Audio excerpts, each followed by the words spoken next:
And you'll notice that in addition to the bucket of food, each trainer has an object, and they call these name targets.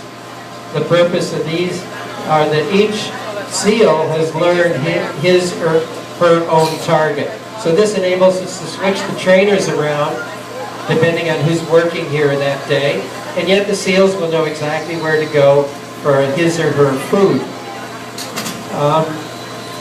So you notice that we do have a guest trainer out here on the left side of the exhibit. As I was saying, this is something you can do too. It's a lot of fun. You can watch what happens. And it's a completely safe activity. The seals are never aggressive towards humans because they're so used to working with us, and we really don't have to worry about their sharp teeth. A couple of things you might see the trainers doing in addition to the training sessions. You might also notice the trainers brushing their teeth. Brushing the teeth, it falls into two general categories of training. And that falls into the category of animal husbandry. So when the seals are in the ocean, they would grab fish, rip it apart, and actually use their teeth. So this would keep their teeth clean in the ocean. However, here at the aquarium, we actually cut up the food in order to extend the length of the training sessions. That enables us to get more done. So because the fish is cut up, the seals are really not using their teeth very much, so the toothbrushing is just a way to help them keep the plaque off their teeth, just like you would brush your teeth or floss them every day. Another thing you might see trainers doing is giving the seals eye drops, although I don't see any of them right now. Because as seals age, they typically develop cataracts, and the seals have learned to cooperate with the administration of these eye drops, and that keeps their eyes more comfortable as they lose their vision. As I was indicating before, we actually did one operation to restore the vision of one of the seals named Lana, and that was a completely successful operation. Interestingly enough, a blocked seal is not a seal that would be disabled in the ocean from catching fish. And this is because the seals have a backup navigation system, and that is their whiskers.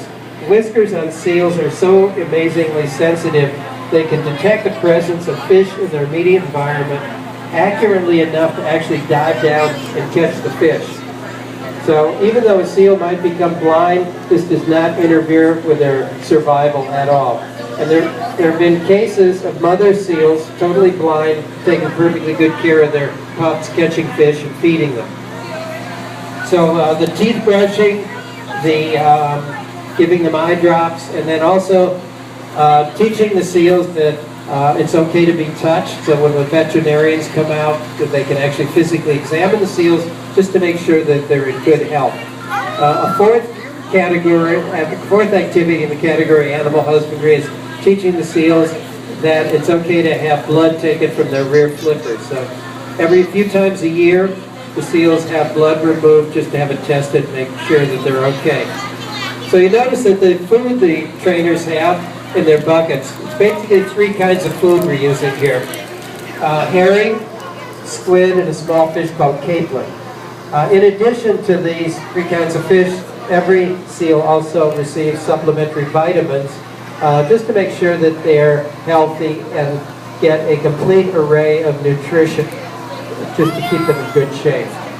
So that's pretty much the end of my talk. If anyone has any questions about the exhibit or any other aspects of the aquarium, I'll be back here for a while until the training session ends. A little bit about the tank here before I end. You notice the tank is open to the sky, so whatever the weather out here, it's exactly the same in the exhibit. The only modification made in the exhibit's environment is the water is kept at about 60 degrees Fahrenheit all year round. That's to prevent it from freezing during the winter, and it's a comfortable temperature for the seals. So they're very well adapted to life in New England. They have very thick layers of blubber. That keeps them perfectly warm and comfortable no matter what the weather is in the exhibit. There's about 22,000 gallons of water in there. The water is all salt water that's brought in from the Boston Harbor, filtered and warmed up to 60 degrees. In fact, that's true of all of the exhibits in the aquarium that require salt water. It's all brought in from the harbor and then warmed up to the appropriate temperature for that exhibit and then filtered. But again, if anyone has any questions about the exhibit or any other aspects of the aquarium, I'll be back there. I would urge you to go to the rear of the aquarium, check out our other seal exhibit. The New England Aquarium is one of only 3 institutions in the United States that has northern fur seals. Very different in appearance from these Atlantic Harbor seals, and it's interesting to compare them. It's a much bigger exhibit back there with complete seating for the public, and very interesting training sessions go on there too. So I'd like to thank you for coming to the New England Aquarium. Again, my name is Mike. I'm a dive volunteer here at the aquarium.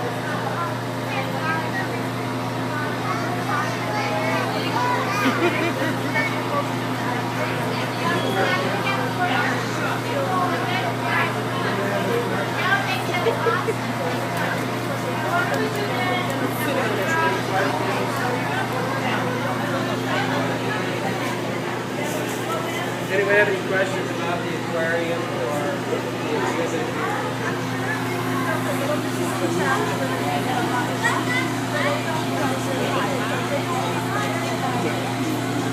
You know this one?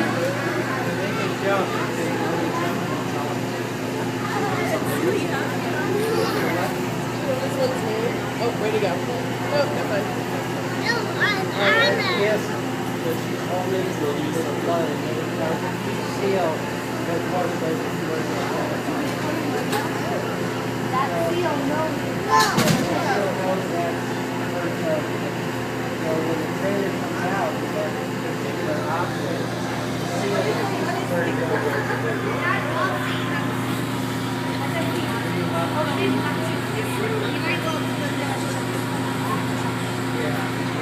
Do you know why they swim upside down? That's what they do in the ocean for the fish. Swim up the seal. They can dive right down. So they swim upside down? Again. And then when you see a black and white. Hey. Pick it out? Well, Rach is gonna get one. Yeah.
I can totally see Rachel working here in one of those outfits. I know.